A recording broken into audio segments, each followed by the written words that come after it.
Today's job market headlines include ongoing layoff announcements, job seekers footing the bill just to interview, and new data that shows classic benefits remain some of the strongest magnets for top job seekers. But first, jobless claims just hit a 2-year low, but the story is more nuanced than that.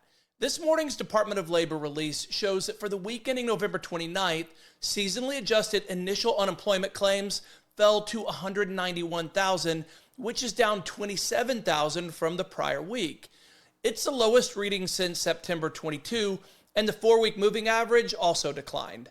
Now that sounds like good news, and it is technically, but it's, to me, not the best indication of the health of the job market. It's just one data point.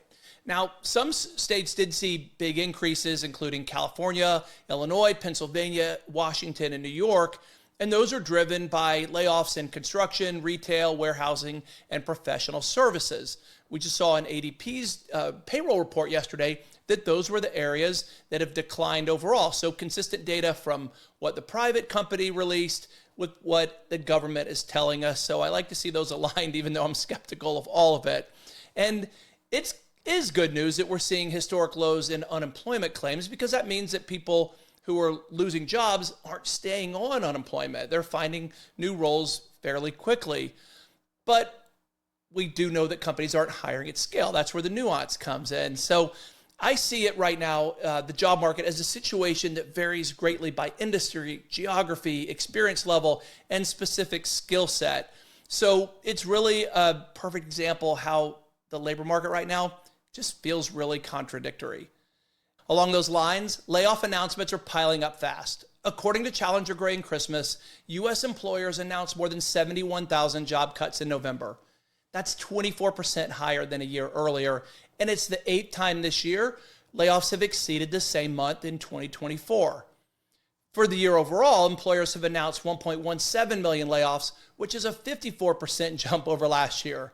That puts 2025 on track to be one of the heaviest layoff years since the early 90s.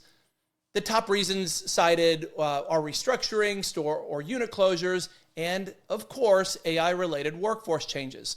More than 6,000 cuts were tied directly to AI in November. And I know some people will hear that and be skeptical that AI is really impacting the job market to such a degree. It is.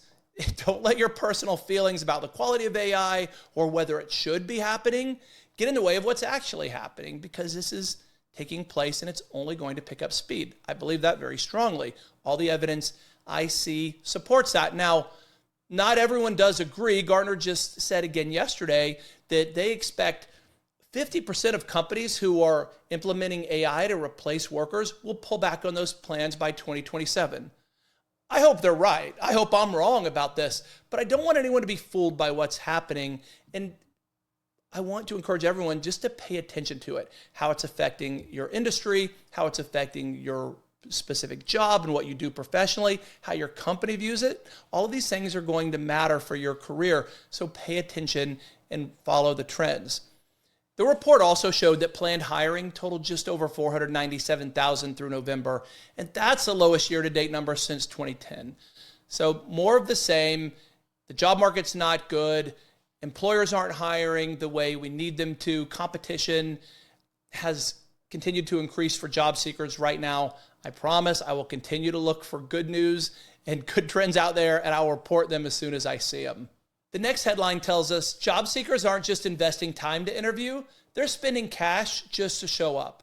A new Indeed Harris Poll survey found that 84% of candidates spent money to attend an in-person interview this year. Expenses include transportation, childcare or pet care, printing or portfolio costs, and interview prep courses or coaching. Now, I'll get back to that last one in a second.